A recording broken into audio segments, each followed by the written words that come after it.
Deuces! So I also just realized we're an hour into this and we have covered the first map pack. Gosh, I know. So we'll try to speed it up. But I mean, realistically, if we need to, we can do this again later. But no, it's okay if you have the time to do it now. Yeah. Do you have time? Yeah. At the very least, I have another hour. After that, I do. Perfect. We'll do it all now. We're setting the stage, Deuces.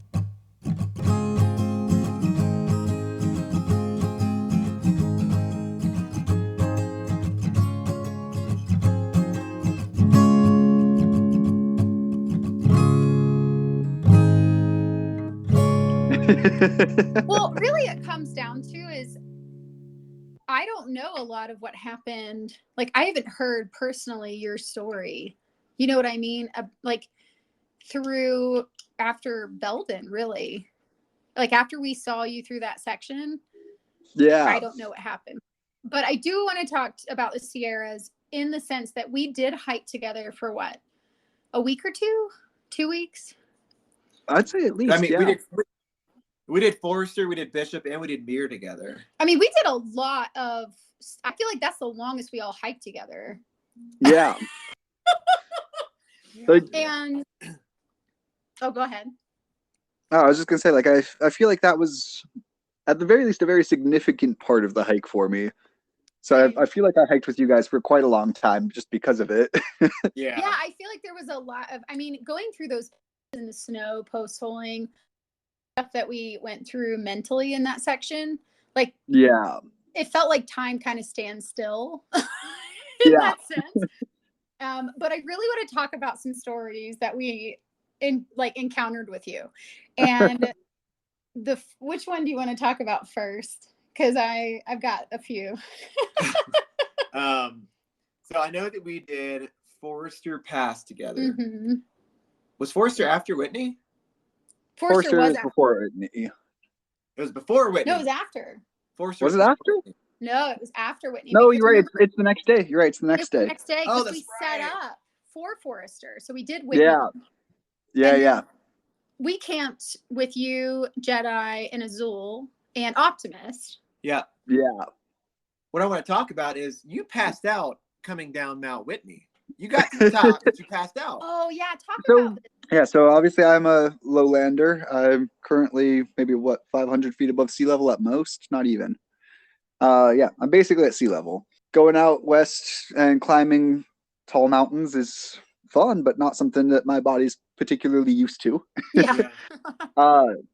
So going up into the Sierras, let's see, I think I was hiking with, because at that point I just met Jedi and Cuppa. We were hiking up there. Actually, I was with Build-A-Bear as well. Mm-hmm. And I remember Cuppa having a really hard time with the altitude when we were first getting into the Sierras. Uh-huh. He did, yeah. And I was doing fine, so I was like, okay, well that's not an issue for me at least. Until we get to the base of Mount Whitney. The next morning, I go up for sunrise. Who did I hike up with? It was really early, I remember, because we came an hour after you or 2 hours after you. I want to say I was hiking up with, I don't know. Was it Azul? Because Azul was already up there, I think, when we... I don't think I did it with Azul. I might have. I don't know. I hiked up with somebody, but we didn't really hike up together. We were just kind of there to make sure each other was okay. Mm-hmm. Got up to the top, and the sun was just beginning to rise. It was beautiful, and it was the coldest I think I have ever been, including a night that we're going to get to in a couple of minutes here, I'm sure. I have never been that brutally cold. I was wearing every layer that I brought with me. I brought my sleeping bag. I was huddled up there with everybody else and just so cold. So as soon as the sun came up, I was like, all right, I got my picture. I'm getting down. I'm not doing this anymore. And for those of you who don't know, the tallest mountain in the lower 48 states. So it is it's above 14,000 feet. So just to give that clarity or that information for people who don't know. Yeah, I think almost exactly 14.5. I am exhausted. I'm incredibly cold. I'd go down alone. Near the bottom, I'm like, okay, I need to sit down and take a break. There's a bunch of big boulders at the bottom of Mount Whitney. And I just sit down on one of them and I go, this is really comfortable. So I lay down on it and fall asleep. And it takes about like 30 seconds to fall asleep. Wow.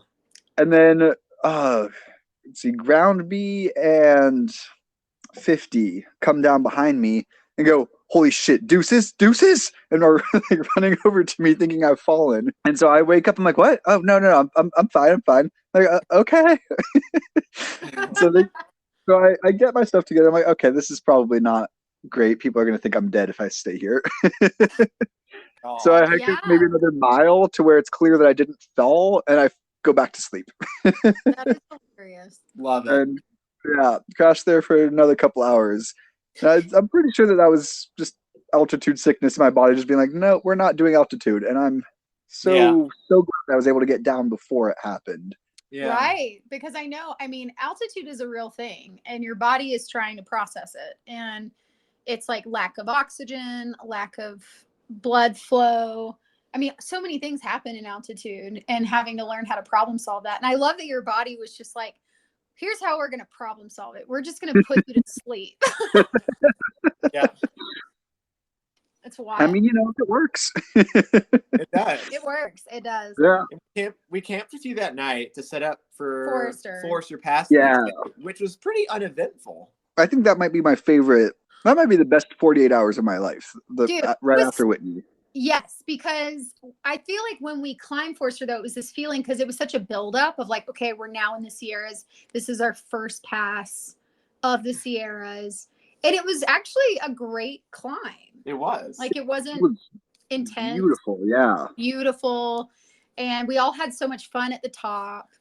We did it with Azul and Boondoggle, and then Robbie's group, they all caught up to us. And, Magnet was there, Boomy. And Optimus was supposed to be there with us. Oh, my God. This is why we bring Optimus into this story. We'll interview him on this part whenever we actually get to Optimus episode. But, yeah. I was so mad at him. It's okay. We'll leave everyone hanging until we interview Optimus. I'm glad it's allowed. So we get down Forester. Whoa. We're going way too fast through that part. Hold on.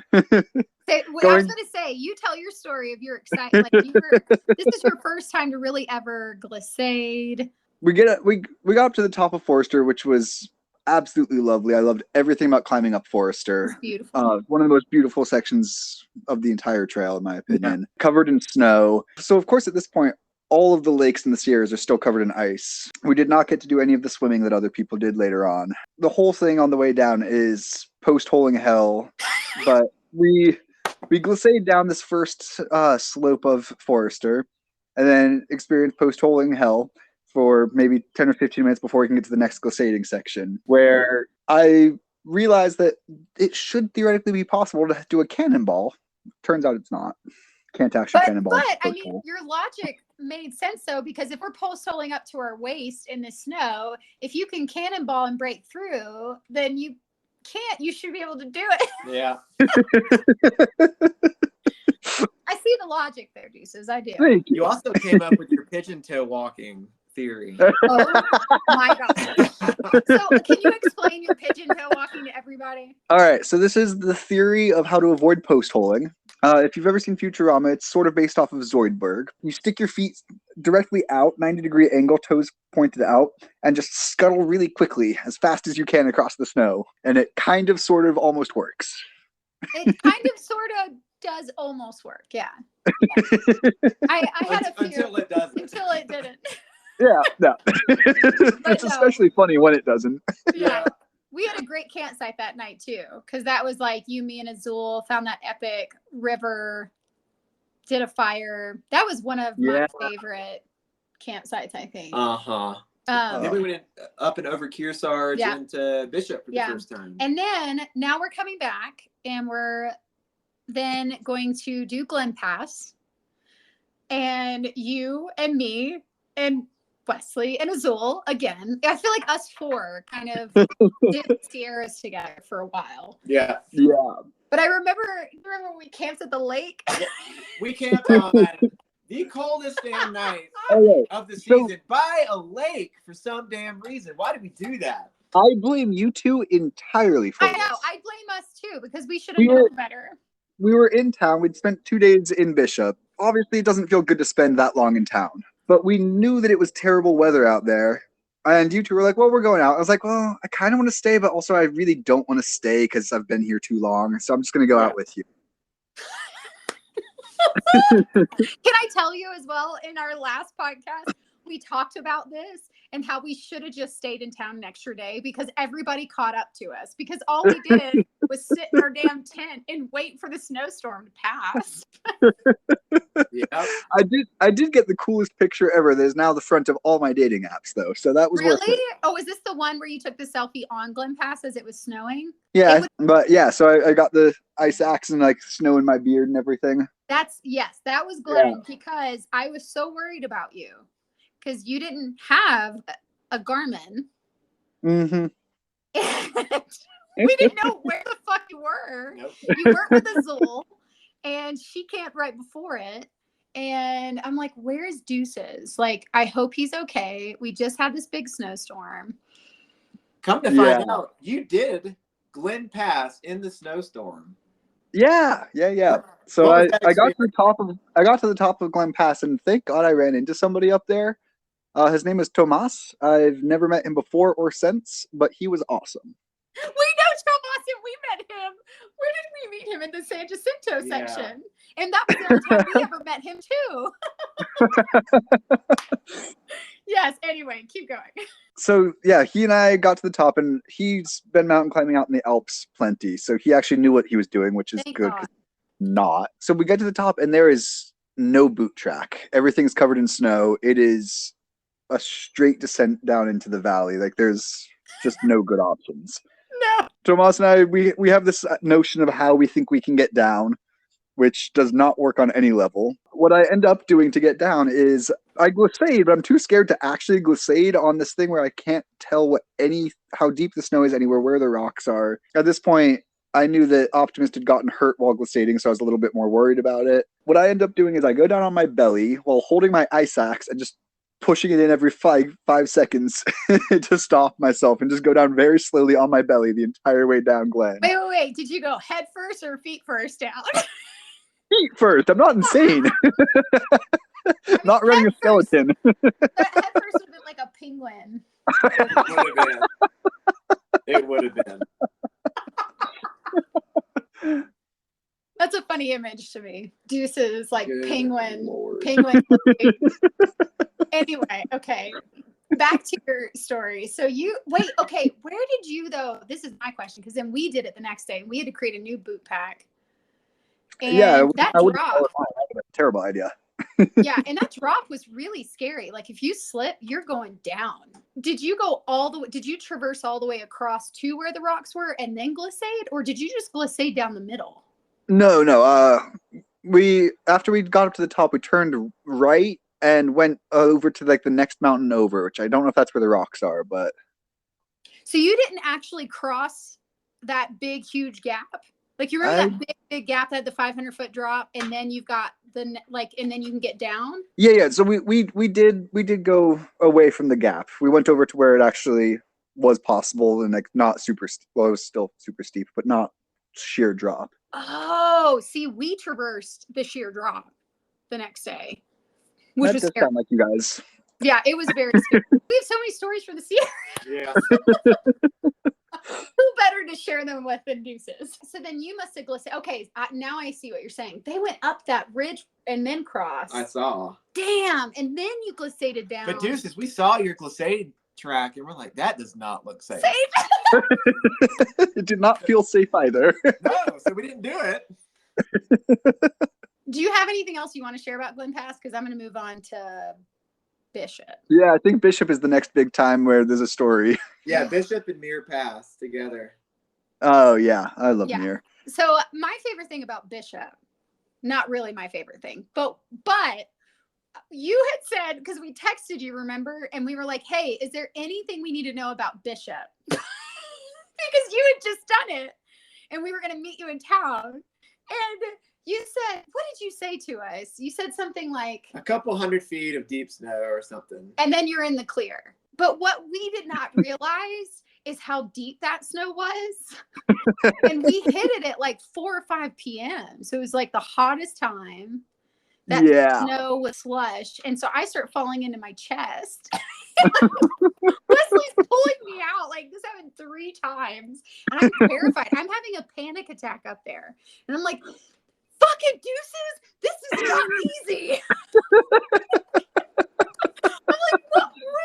Where did this become an easy? Because you were like, oh, it's a piece of cake or something like that. Yeah. I think I got really lucky on my way out. Going back on the other side, going the other direction, I did not do nearly as well. Man, I was already mentally prepared for the shit show coming back. So I was like, actually coming back was not as bad until we hit the boulder field.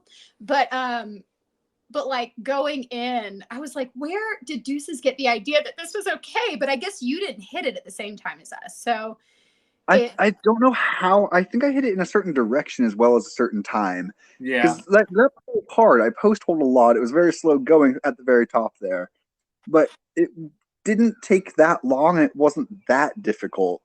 And going back the other direction, it very much was. Mm-hmm. Yeah. When we went over Bishop Pass into the town of Bishop and then came back, you were ahead of us back up and over Bishop towards the PCT. And we followed your boot track. Yeah, talk about that, Deuces. The boot track was bullshit, by the way. I specifically wrote a message in the snow that said you're following the wrong boot track. That is on you that you ignored it. We should not have followed it, but we thought you were joking because you also drew it. I mean, I didn't know how bad it was at the time I wrote it. I just knew it wasn't good.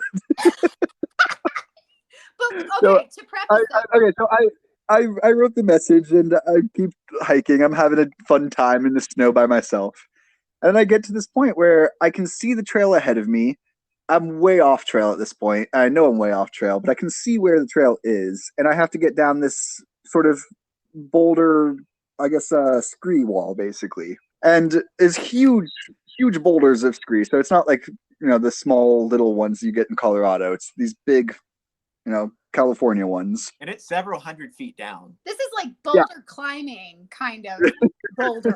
Like, these are not, like, my 5'4" legs had to jump from rock to rock trying to get down. But yeah, so I get to where the trail is, and I'm like, all right, I'm going to stop here and have lunch and wait for you two to catch up. And then I see you entering that boulder field at the exact same place that I did. I don't actually notice you, unfortunately, until you're already about an eighth of the way down it. Yeah. At which point I screamed to you that you should go a different way. And Wesley, at that point, You're like, it's not safe. And I was like, did you go down it? And you're like, yes. And I'm like, I'm not going back. Wesley, when you said, I knew as soon as you asked that question that there was no way you were going a different route. to give people an understanding of what was happening is, if we went back up this boulder and went back around, it was going to take at least an hour just to get around everything, because it was thawing. Everything was thawing out. There was a river of water hitting the trail. Like, there was just so many obstacles we were going to have to do to get back around to the trail. And so I just remember, Wesley, when you said, don't go this way, I was like, oh no, babe, Deuces is telling us not to do this. And I was already scared shitless, because I'm so scared I'm gonna fall through a crack because they're that big. And Wes was like, fuck this, I'm not going back up that thing. And then he asked you, like, did you go down this way? Uh-huh. And you said yes. And he goes, well, we're going down this way then.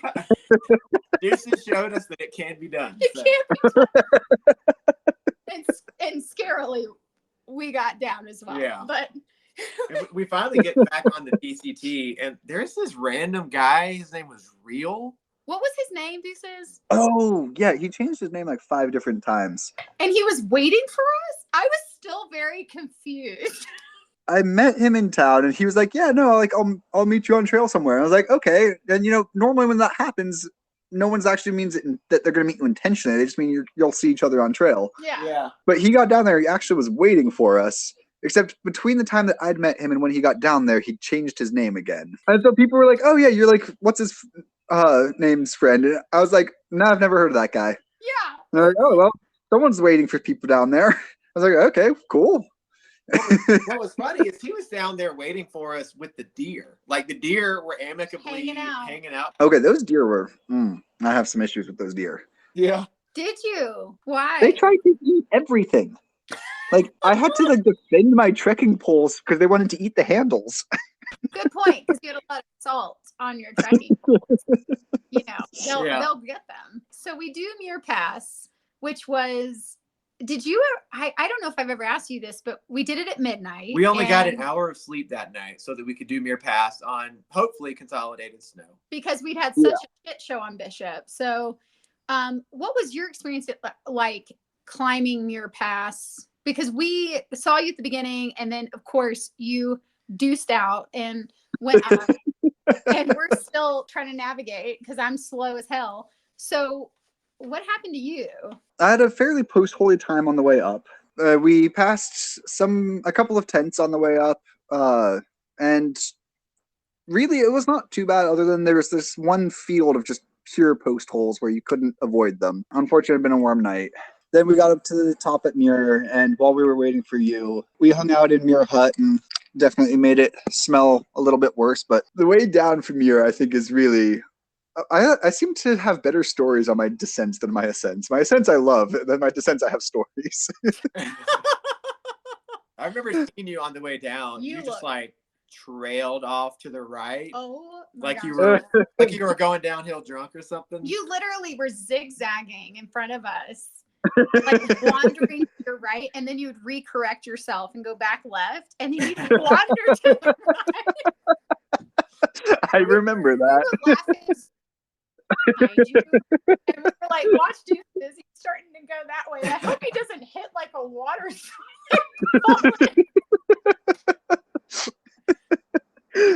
During wonderful. Yeah. But yeah, the first patch of not snow-covered land, I was like, perfect. I'm going to bed. And it was muddy and nasty, but I went to bed. Didn't you have an encounter with a coyote? So yeah, after I wake up from like a 2 or 3 hour nap in the middle of the morning, I already know where you guys are planning on camping because we'd agreed on this ahead of time. Yeah. And there's this coyote in front of me, and I've tried to take out my phone to get a picture, and it's too fast. It gets away. But I can hear that it's stalking me for a while. And so I don't know where exactly it is, but I find you guys, and I tell you about this coyote that's been stalking me for the last few miles. I'm like, all right, well, I'm going back to bed. And it's now probably, 3 p.m? Yeah. So I set up my tent a little ways away from your guys' tent.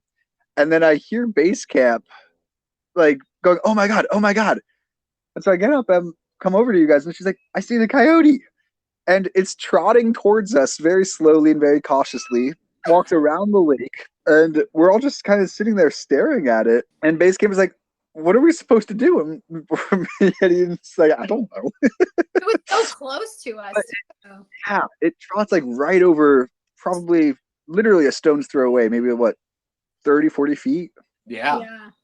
And it starts going around where we are, staying 30 or 40 feet away, and then starts beelining towards my tent. And didn't Wesley say to you, hey, Deuces, do you have food in your tent? Or one of us is like, do you have food in your tent? Of course I did. Of course. I mean, the food that could fit into the bear can was in the bear can. The rest was in a bag. Yeah, of course. Because I'm a responsible hiker. Like, Yeti started throwing rocks, none of which actually hit the coyote, but near enough to it that it scared it off, thankfully. Yeah. I very much appreciate that. I think I hiked with you guys for another 2 days until I think I got COVID. I'm fairly certain I did. Did you? I don't know, because obviously I was in the woods and couldn't test, but I'm pretty sure I got COVID because I know a lot of people in that area around that time that did get COVID. Oh. And it also was a nasty sickness, like one of the worst I've had for about 24 to 48 hours. Did you go into VBR or was it Muir Ranch? Oh, that's right. Oh God, yeah, Muir Ranch was cool. That's I don't know. I think that was before. So yeah, Muir Ranch was awesome. That's where I actually lost you guys. Is Yeah. I wanted to go to the hot springs at Muir Ranch and you didn't. I went to Muir Ranch, which was entirely abandoned because they weren't open for the season for another like month or two. I was like, well, I'm gonna go see if there's a pit toilet because I love pit toilets. Brown blazing. Oh yeah. Yeah. But there was a pit toilet there, but also there was a hot spring that was surrounded by wooden walls, like a fence that you can't see through, with a door that you could lock. Jeez. Also, there was a little side thing with a pot where you could scoop up water and put it over yourself, and a thing of shampoo. And so I got to stand there and take like a ghetto shower with a pot and a hot spring and shampoo, and it was the greatest experience of my life. I'll bet. I got to literally just camp in this room basically with my own private hot spring and my own shower. It was incredible. Sounds like it's one of the regrets I have that we didn't do after you showed me those pictures. I was like, damn it, why didn't we do that? But it was a few miles off trail, right? It was 3 miles off trail. I elected to not redline it, so that was the first or second time, depending on how you count it, that I skipped the real trail and did an alternate. So I took a blue blaze there. I took a different blue blaze back, which overall added 1.5 miles to the total trail length. So I feel justified in that decision. But continuous footpath. Continuous footpath. Yeah. So yeah, then up next is where I'm pretty sure I had COVID. I was feeling nasty this entire day. And then I stopped for camp like a couple hours early, and I'm by myself completely. Basically just stay there, wake up the next morning, and I am truly sick. Cannot hardly move. Everything is miserable. Breathing is painful, coughing constantly. Who is it? It's South and Africa show up. I don't know. Did you guys ever meet South and Africa? No. I don't think so. From this moment on, I was off and on with them. Just okay. Blogging from there until a couple in their 50s that were obviously from South Africa. Yeah. Super sweet people. South decides she should come over and see what's going on with my tent that nobody's doing anything in at 3 p.m. in the afternoon. Aww. And I'm just there like, hey. And she's like, you okay? I'm like, I don't know. Jeez. They just make sure I'm all right and then move on. I spent the full day there, which unfortunately that was one of the longer food carries. So at this point, I've now depleted a day's worth of food without making any miles. And so I decided I'm going to do the 6-mile Blue Blaze to Vermilion Valley Resort the next day, which is not open. Like, there's no word on Gut Hook about whether or not they're doing anything. All I know is they're not open. I need food and I need to find a way out, or I need to find a way out, one of the two. I am so thankful. I get to VVR and they're not open, but they are hosting a few hikers. They have some food. They have a few things for sale. Vastly overpriced, but super sweet people. I was able to actually get enough food that I could get over and get myself to Mammoth. Yeah, that was just a wild little ride there. Man, yeah. I'm glad you're okay. I remember because I was really worried about you because I was like, where is Deuces? So I remember you saying, I don't feel good. I'm going to stop here. We ran into Prism. So we reunited with Prism after that. And oh, yeah. Yeah. And she told me she saw your tent and she talked to you. And I was like, is he okay? Is he alive? Apparently I was fairly delirious because I do not remember talking to Prism. Oh, wow. Really? Yeah. She said she had a conversation with you and that she was like, are you okay? And you weren't okay. And she was like, well, I can't remember what she told us. She said something like, I think you should hike into VBR or something. She definitely like talked to you. Yeah. Wow. Dang. Yeah. Do not remember that. Oh my gosh. Yeah. Did anything happen to you between there and South Lake Tahoe? I see. So yeah, I went into Mammoth, which was an absolute blast of a time. That was my best party Nero. Nice. So I managed to not take a 0, which I'm still proud of. Yeah, that's impressive in I- Mammoth. Right? Yeah. I went to Mammoth. I got all my resupply done, did my laundry, got everything, went hard that night and partied. I managed to get myself into, somebody else had gotten a campsite at one of the campsites around there, and they let me crash there. I was out by 1 p.m. the next day, which... Yeah. I have also come up with a vacation that I absolutely intend to do at some point in my life. Mammoth has buses that take you from the bottom of the mountain to the top of the mountain, which is how I got in. I had to do a 2-mile road walk to get to the buses. They are free buses that will let you bring your bike. You don't have, it costs literally nothing to mountain bike Mammoth, and you never have to bike uphill. That's awesome. Oh, It nice. sounds like it. You should definitely do that. Well, the buses weren't running yet, so we just caught them. So you were like a few days behind us, right? And then we didn't get any of the buses. Oh, that is rough. Like a day or two from them opening up the bus run. I was so upset. Did you go into Mammoth at the first entrance or the second? We went up over Mammoth Pass. Okay, yeah, that's how I did it too. Ooh, that's a rough one without the buses. Oh yeah, because we had to rough. walk down, and hitch in. Did Yeah, we hitch? like the road was closed for me, but like once I got to the resort, the buses were able to get me the rest of the way. Yeah. Nice. Did you consider Kennedy North or South Lake Tahoe at the end of the Sierras? Oh, it's definitely Kennedy North, without a doubt. Okay. Yeah. Like I loved the day after Kennedy North, but it felt distinctly different from the Sierras. Yes. It did. It really did. Yeah. It was beautiful and it was mountainous, but it was not the same as the Sierras. No. Uh-huh. Okay, so high and low of the Sierras. Oh God, the whole thing is a high point. Forester Pass is probably my favorite place on earth. I've never seen anything like it. It's just brilliant. I guess the low is going to be COVID. Yeah. Oh my gosh, I'm so glad that you were able to go to VVR. Honestly. The one thing I have a complaint with on VVR is that I messed up. I was still sick when I was walking in there. As soon as somebody offered me a ride, it was a 1.5 miles that I got to take in a car. And I was like, it's a Blue Blaze and I'm sick, I'm taking it. Yeah. I massively regret that decision because I could have taken another Blue Blaze back to the trail, but I wanted my continuous footpath, and that 1.5 miles meant I had to go back the way I came. And so you did?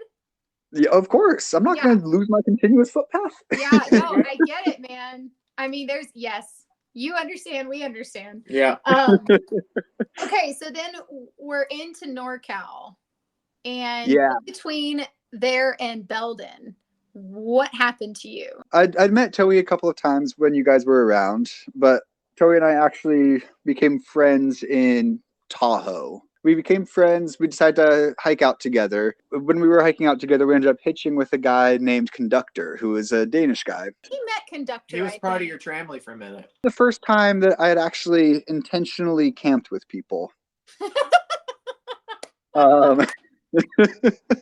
Me, Toei, and Conductor hiked quite a while together. We started playing this card game called Cabo, which I'm definitely going to make you guys play next time we see each other. Please. It is an excellent game. I've made most of my Cotton World friends play it. Wait, did we not play it? Because we played something with you and Tohi. Oh, that was probably it then, yeah. Yeah, I think we played it once when we camped with you or we were in town. Yeah. Oh, there's a night, the first night where I was with Toei and Conductor, we camped next to this lake. I decided to go swimming. The lake was 3 degrees Fahrenheit. It wasn't frozen. It was one of the first ones we'd crossed that wasn't frozen. I don't think it might have been a little ice on the sides, but not much. It was a beautiful, beautiful section, like just one of those pristine blue lakes in the middle of the mountains. Mm-hmm. And then was the PCT midpoint before or after Belden? After. It was after. It's that massive climb out of Belden town, and then you go down the next day. And then the midpoint. And then you hit the midpoint. Yeah. Okay, so Belden town is the next time we saw you. We met up with you and Tohi, and we all camped together that night, but y'all were kind of up and gone the next morning before. Well, I think actually we got up with you. And we started to hike, but you left us because you're a faster hiker. Yeah. And so you hit the midpoint, and we didn't see you get into it. Yeah. So that day, I ended up meeting up with a guy that was doing the single year Triple Crown. Was it Professor Carl? No. Quadzilla? No. He knew Quadzilla, but not him. What was your high and what was your low of NorCal? Much harder when I haven't just gone through all of it. No, I get it. We should interview you right after, damn it. I mean, you kind of had Tohi as like your hiking partner for all of NorCal, right? Yeah. Yeah. No, so yeah, I guess probably meeting up with Tohi was probably the highlight. Like that was definitely what defined the rest of that trip for me. You don't have to have a low. But, Yeah. That is fair. We feel like NorCal and Oregon kind of blended together, and then Washington was its own separate thing. Yeah. Yeah. I quite liked NorCal. Oregon, other than the mosquitoes, was lovely. And then you did a 24-hour challenge in Oregon, just like we did. Yeah, so I did mine through the Sisters area. Part of me regrets because apparently everybody thinks that was a beautiful section that I night hiked. Part of the Sisters where you're going through the obsidian fields was the most glorious thing. Oh, the obsidian field in Sisters, not like the lava rock trail. No, not the lava rocks. The lava rocks were rough. Okay, I thought you were talking about the lava rocks that we had to walk on that hurt feet. That part was rough. And you hiked by Obsidian Falls. It's beautiful. Yeah. Oh, yes. Oh, that was breathtaking. Okay, yes. Yeah.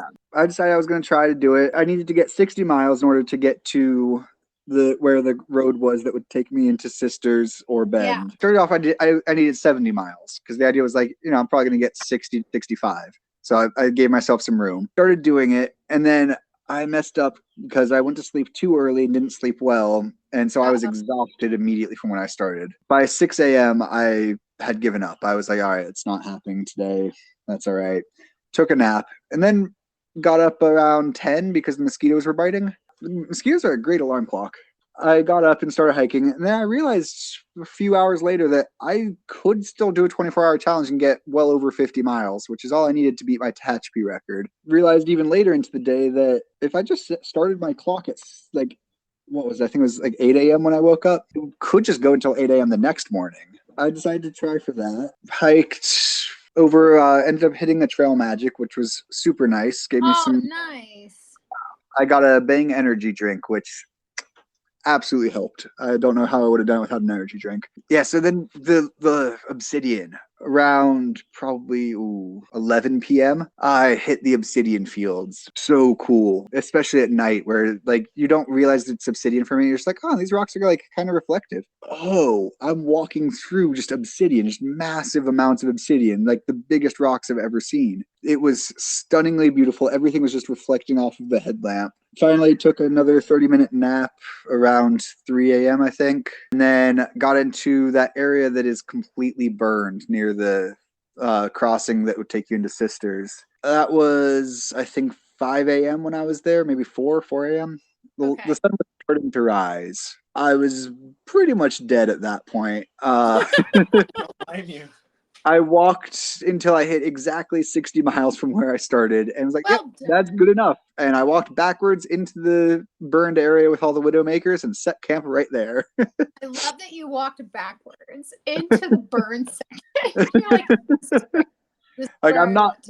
Yeah, I was like, this is where I can put a tent. It's good enough. Actually, when I got into Sisters, I get to Sisters and I have some family friends in Bend, so they took us in and set us up down there, and I posted a video of the 24-hour challenge. No. And my grandmother calls me the next day and she's like super worried. She's like, you looked like you were just like struggling so much, like, are you okay? Are you getting enough water? I'm like, well, yeah, I was just awake for 24 hours. Yeah, like that's just what I look like when I'm hiking. Yeah. I did this to myself, knowing full well what I was getting into. That's so cute. Your sweet grandmother. Hey, after the town of Sisters was the Lion's Head fire closure. What did you do for that? Yes, that one got super lucky. We walked all the way up to the point where you are no longer allowed to continue. because we didn't know how we were going to cover it. And then I literally touched the sign that said you're not allowed to continue and walked backwards the 3 miles. Zool's husband, Dan, was meeting her and gave us all a ride around. And this lovely man brought tons of snacks and tons of beer. And so we just had a party.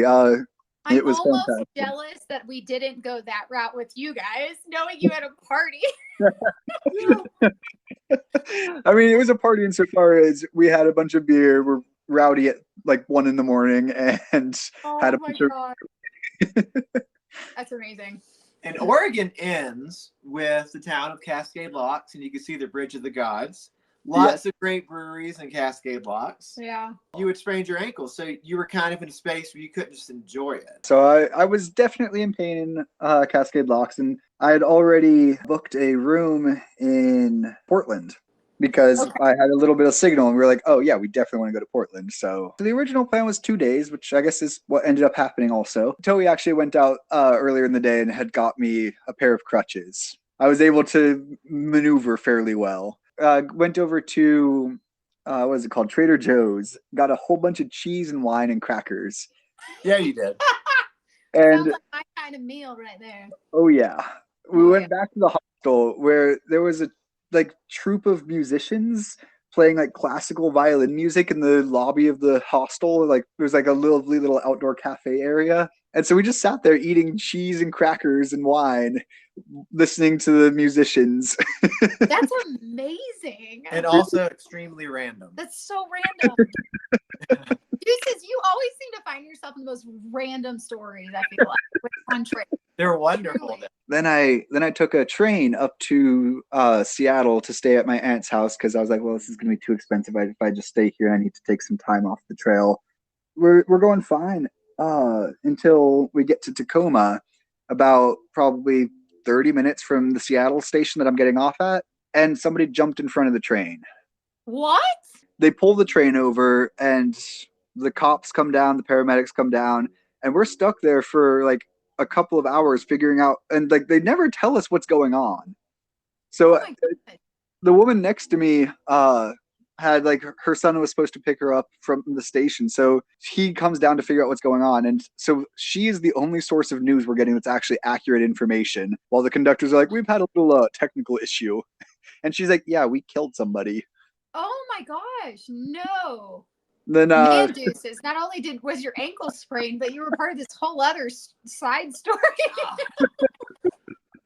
Hey, now that's what you call a wild ride. But so then I'm sitting next to this like, upper middle class lady while smelling and looking completely homeless. And she is super hungry because she was supposed to get off the train an hour ago and go get dinner and like hadn't eaten since breakfast or whatever. And so I'm like, well, I have some crushed up chewy bars if you want some. And so I'm offering her my trail snacks. That's very admirable of you. Oh, they're not clean looking. But they taste good. Hey, did she take them? She did. She did take them? She did.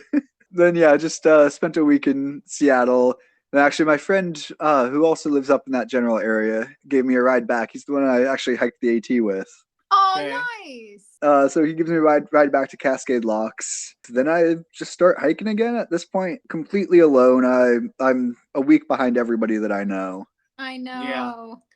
But, the blackberries. So many blackberries. So that put you Blackberries. in about, 7 to 9 days off trail total? Yeah, that sounds right. Okay. And Deuces, just so you know, I was so sad for you and also very sad selfishly because I really was hoping to finish the trail with you, because to be able to start with someone and finish with someone feels like such a huge thing, Yeah. And I was like, damn it, Deuces was the one person that we actually were within grasp to finish the trail with. And I was so sad when I heard you had texted us and said you sprained your ankle. I was like, fuck, no. But Yeah. and you almost caught up to us, and we were thinking about waiting for you. Mm-hmm. But when the fires at the border started happening, we just were like, we've got to. Yeah. I think you made the right call. Yeah, that was my low point on the trail. My worst night on trail by far. Going through the Cascades, which beautiful hiking, but I could smell the smoke all day. As the night started coming, the ash started raining down on us. We pull into a campsite that has a ton of people at it. And I'm sitting down, I'm having dinner with a couple of people. One of them has a Garmin and gets the text that the trail is closed at the end. Where were you at that point? That would have been, I think we were about 150 to 200 miles from the end. Jeez. So were you close to Stehekin then, or? Yeah, so we hadn't gotten to Stehekin yet, but we were pretty close. I think we're 2 days out of real hiking. But yeah, so ash is raining down, and I find out we're not finishing the trail. Actually, I guess that part of the story I completely forgot to mention. So Toei's already finished the trail. Yes, we ran into Toei at Mazama. Oh, nice. Yeah. Yeah. And Toei's like in a hammock, like, yeah, I just finished the trail. And I'm like, holy shit, when did you pass us? Like, we still have 2 days left. And for those who weren't there or who haven't looked up the information, the trail closed on September the 2nd. Yeah. In 2022. It was the last, 15 or so miles of the trail. Yeah. So you couldn't hike to Canada.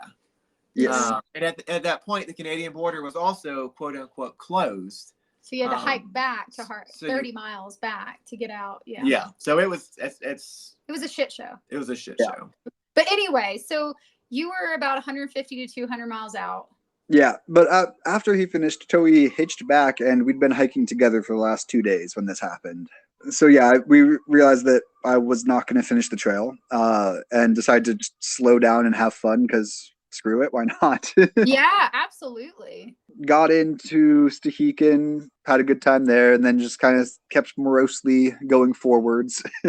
Yeah. During this whole time, is your ankle giving you any grief, or is it kind of calmed down? It's mostly good. So at this point, I'm wearing the splints, which, again, highly recommend. In Stehekin, I finally find out that the PCTA has opened an alternate route that takes you to a different spot on the Canadian border. It has a bunch of road walking, and it's 100 extra miles.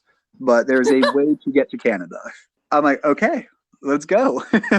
Let's go. Get up to Hearts Pass and go down into, is that, what town is that? Mazama. Thank you. Yeah.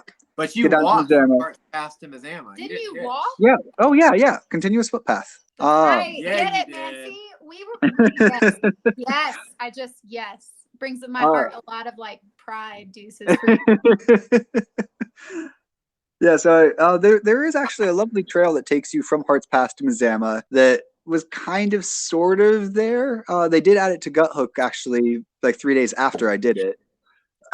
That is I love that you just said it was kind of sort of there.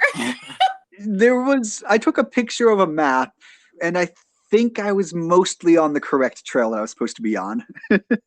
You come out of a snow park, do I think maybe 10 miles of paved road walk into Mazama from there. It was probably 8 p.m. at that point. Sun is set. I'm road walking at night. And I'm like, I'm just going to pull over and sleep. And I just pitched my tent in somebody's front yard. Yeah, you did. Yes. So I get up at 5 the next morning to pack up and get out before they notice I've been there. Right. There's this random hiker there. That's spoken like true hiker trash. I love it. I just cowboy camped. I figured the tent would be too obvious. But then I go over to the Mazama Cafe, get myself a baguette with salt on it, and yes, The best. Gold. Greatest baguette on the planet. Yes. And hang out there, stay at the free hostel there the next night. I'm trying to find, I figure, there's the alternate. There's going to be other people taking the alternate. I'm trying to find somebody that wants to do the alternate with me. Toei at this point has to go meet his family. And everybody that's doing the alternate is hitching up to where it becomes trail again. They're not doing the road walk. So they're not doing the continuous footpath. They're just hitching. So I do the road walk up, and on the way up, this guy in a truck stops and goes, "Hey, are you getting up to the trail tonight?" I'm like, "Yeah." He's like, "I'd offer you a ride, but the truck's full." I'm like, "Oh, that's not a ride. I wouldn't be allowed to take it anyway." He goes, "Well, I'll have beer up there if you get there tonight." I'm getting there tonight. Motivation. Yeah. So I get up there, and this guy, I never would have expected I would like somebody who's out there to hunt bears, but he was a super nice guy and like was explaining like all like the conservation areas of like how hunting bears is okay in certain ways and how it's not in others. I think generally, I think he's probably correct about it. He's very clear about like what things you can and cannot do. Fascinating person. Obviously, the next morning we go our separate ways, and I hiked the next 30 odd miles to Canada, mostly alone, occasionally running into a couple other hikers. Get there, and that's kind of it. Turn around, come back. So did you have to hike back out the 30 miles then? Yes. Yeah. So once I get back to that parking lot where I originally met the bear hunter, I get a lift from there, which was actually not intentional. I was fully expecting to just walk back because I didn't plan ahead because that's not who I am. Yeah. But by the seat of your pants. That's right. Yeah, I got very lucky. Somebody else had a ride scheduled, and actually the guy that was gonna pick them up, they were running for like 15 minutes late, and I had to like talk him into waiting for them. He was just gonna take me. You know, they were the ones that organized the ride. Oh, nice. What was the ending like for you? Sort of bittersweet, really. It was nice to finally know that I'd done it. There's the constant fear that you're not going to do it. Getting there, knowing that it's over is rewarding, but I kind of wish you could just keep going. Yeah. At that point, I guess Toei now had a car, and we met up again in Portland. Drove back. Oh, I guess so. I hitched to Seattle, which is much easier said than done. Yeah, I was gonna say that's the first hitch. All right, so yeah, hitching is very easy when you're on trail, right? You throw out, somebody picks you up. I throw out my thumb in Mazama. Second car to pass picks me up. Takes me halfway to Seattle. I throw out my thumb. It takes 45 minutes. Somebody picks me up. They take me about 3 miles. Okay, fine. 3 miles. Yeah, that's as far as they were going. I throw my thumb out again, and just nothing. Hours go by, nothing. There's a bus stop a few miles away, so I hike over to the bus stop. I walk on the roads to the bus stop. Get on this bus that's going down into Seattle. I'm just following Google Maps at this point. It takes me to another like major bus station where I'm supposed to get on to a different bus. And I get over to this other bus, and the guy goes, "Ticket?" And I'm like, don't have one of those. Oh my gosh, that's hilarious. And he goes, "You can buy one inside." I'm like, "Okay, can you wait?" And he's like, "Run." Oh my gosh. So I sprint into this building, buy a ticket, and sprint back. Yeah, you did. But by this point, you've hiked 2,700 miles, so you're in phenomenal shape. Yeah. Very true. Did you celebrate in any way, Deuces? Not any major way. I mean, I ate massive meals, but lovely. I mean, yes. Eating massive meals and drinking lots of beer was like the best celebration. Yeah. And since finishing, how has reintegration been for you? Have you gone through like a period of blues, or was it pretty easy? So I did it very slowly. Toei and I went back down and did the section of Oregon that we missed. Then we got on the road and went to Colorado, where we attempted to hike a 14er. Neither of us had hiked something with class levels before. Which one did you attempt, Deuces? What was it called? It was right near. What's that? Sneffels, or like one of the class 3, class 4 climbing ones? It was a class 4. Oh, Of course you did. Well, we figured we were in the best hiking shape of anyone. Like, no one's going to be doing better than that. No. So we got up at sunrise and hiked up this mountain. And then on the ridge line, it's basically bouldering. Like, we run into a couple of people that are wearing helmets. Yeah, those class 4s, you have to have helmets and ropes and all that. Oh, you don't have to, and we certainly didn't. Well, you're right. You don't have to. You should. You definitely should. Highly recommended. Nowhere near where the 14 is. Like, it's ridge line of bouldering between where we are and the top. We've already got up a scree wall and all this. I'm like, I'm no longer willing to keep going forwards. I'm like, we're not going to get there before it gets dark. It's not going to be safe before it gets dark. And like, there is a class 1 way we can get down. So like, that's already fine. Like, that would be okay. I'm willing to night hike that, but I'm not willing to night hike the way up, which we will definitely get caught in the night for that. Good for you. Well, my options are go back the way I came, which is not an option. Yeah. Or go down a scree wall. That is not a trail. I do go down the scree wall. It takes, I think, 3 hours to get down it. Oh my gosh. And then we're stuck in the brush at the bottom of this mountain and need to get back to the car. Oh my gosh. Fine. Nothing else bad, but that's really funny. And went and did some other hikes. Did one in Utah. Cool. Did it. Oh, actually, that was a cool hike. Did a slot canyon that was flooded. Not flooding, flooded. Did something in the Smokies, and then finally came back to real life. Did you struggle with any of the trail depression after? I definitely have. A little bit. So yeah. I went in knowing full well it was going to happen. Thanks to you guys, I decided to do a ultra marathon. So keeping myself distracted with that was helpful. Yeah, you did. I came in dead last, but I did finish. Yeah, you did. The DFL people are the people that are the most epic people in the world. Actually, I've signed up for another one that I need to start training for. You should. Yes. Last questions, I guess, as we wrap up. Okay. You want to ask the gear question last? Yeah, we can do that. Okay. So I guess really, if you could pick a high of the trail and a low of the trail, which I know is asking a lot because there's so many things that happen. But one thing that sticks out to you as like a beautiful moment you still think about, and a moment that sticks out to you that you're like, man, that was probably the hardest time on trail, which I think you already did talk about. But can you just reiterate? I mean, honestly, I think one of the hardest and definitely my favorite was Forester Pass. Like nothing is that beautiful, and nothing should be that beautiful. It's an incredible place. Yeah. And an absolute blast of a time coming down it. Everything about it is hard, and that's what makes it incredible. There's nothing about it I would do differently. Yeah. That's such a great, I love that you just said that. Everything about the trail is hard, and that's what makes it so amazing. I love that. It's perseverance. Yeah. What's one bit of advice, Deuces, that you would give to the upcoming class of 2023? I think they're going to have a very different hike than we did.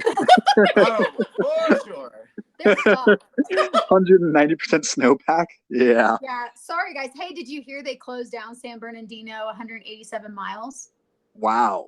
They closed it down because there's so snow. Yeah. I'm sorry, guys. Yeah. But yeah, if I was going to give one piece of advice, it's those ankle braces. Like if you are thinking that you want to wear boots because you want ankle support, don't. They weigh extra, and you can get something that's actually made to support your ankles rather than something that just kind of almost sort of does the job. Okay. And again, please send me that link to like where people can get them, so we can put that in the show notes for anyone that's interested. I just want to ask a few gear questions, and then we can kind of wrap up. What was your favorite piece of gear that you had with you all or most of the trail? And it could be a luxury item or a necessity. Anything. For luxury items, I love having a physical book. It's also just fun because you can do what I call the hiker library, which is just go into every hiker box along the way and try to find a book. And a lot of people do this, so you can find what other people have brought with them, and then you leave your book behind for the next person. Yeah. And you get to read some interesting things you otherwise never would. Very cool. I like that. What's a piece of gear that you did take with you that you're like, I'm so glad? One piece that you could pick that you're really glad. I feel like it's kind of obvious that you're going to take trekking poles, but trekking poles. Okay. I stopped using the trekking poles in Oregon, but I kept carrying them. And when I did sprain my ankle, having them was everything. Okay. Like, I don't know how I would have gotten through that section without them. Okay. And what is something you did not have with you at any point on trail that you wish you had? What about like a sponge to clean your pot? You know how I feel about that. I had a spoon. I could clean my pot just fine. Okay. That's funny. Is there anything you wish you had had now looking back? Not really, honestly. Like the lighter pack carries slightly less. Yes, me too, Deuces. Yeah. Weight is everything. Weight is everything. It really is. It really is. And what's something that you carried with you for a while that you actually wish you'd never carried with you?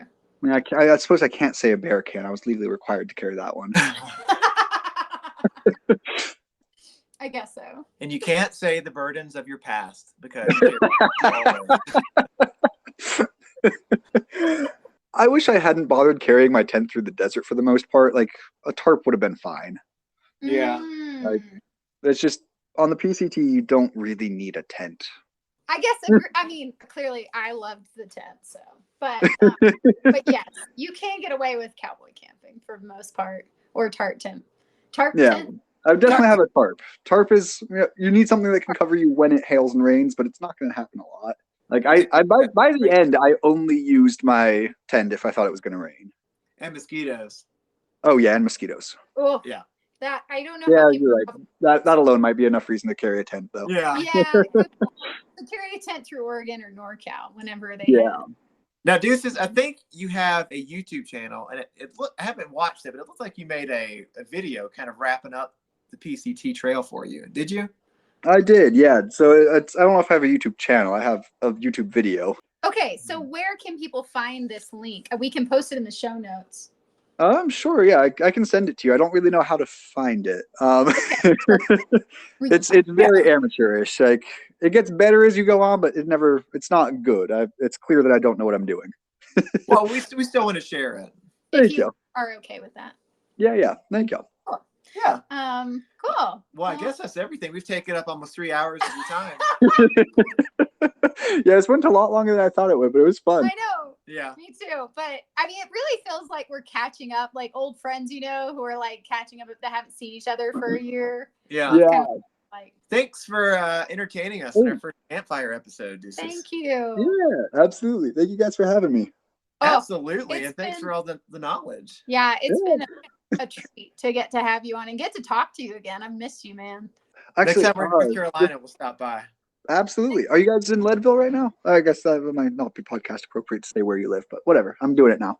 Oh, it doesn't matter. We actually found a place in Georgetown when we came back, right back where we used to live. We're back here again. So for now. Okay. In Colorado? Yeah, in Colorado. So we're back in the... Yeah, it's between Breckenridge and Denver. Yeah. Oh, nice. On the main highway, 70. It's 8,500 feet elevation living. Nice. Yeah. So sometime this summer, I'm going to be coming out to Denver. Yay! I am specifically hoping to get over to the CDT and do trail magic and hopefully do it so that we can catch Toei. And I would love to meet up with you guys and trail magic on the CDT. Yeah, so we actually want to do trail magic as well. And we only live 10 minutes from the trail. So definitely I need to talk to Tohei and see when Tohei's coming through here, because literally we live 10 minutes. Like, we're very close. There's a really great parking lot there that we can do trail magic. Perfect parking lot, yeah. Perfect. Yeah. Dude. That sounds fun. Deuces. We also need to get Azul in on that one. Yeah. We'll see if she'll come with Dan or something. And I bet you she will, if she's not doing something else. That's true, because apparently she's about to start the AZT. Yeah, or she already started. Is she doing the AZT this year? I did not realize. Was that Yes. So she's doing the AZT. Tumbleweed's doing the BMT, the Benton McKay. Magnet's doing the AZT, and then Wesley's. I'll do the CT, in July. Yeah. All right, man. Good talking to you guys. Yeah. Thank you. All right, man. Bye. See ya. Well, everyone, we hope you're enjoying our podcast. Yeti Walks into Basecamp. We're your hosts. I'm Basecamp. And I'm Yeti Legs. If you enjoy this podcast, please let us know in the comments below. Or you can also shoot us an email to our podcast, yetiwalksintobasecamp@gmail.com. So it's just the name of our podcast, all together, all lowercase. We look forward to hearing from you. And if you do enjoy our episodes, please be sure to like and subscribe. And if there are any pertinent links or other information that you're interested in from the episode, just find that in the show notes below. Also wanted to give a shout out and a thank you to Ryan G for our intro and Bradley Black for our outro. Thanks, guys. Thank you. As we like to say in the hiking community, happy trails.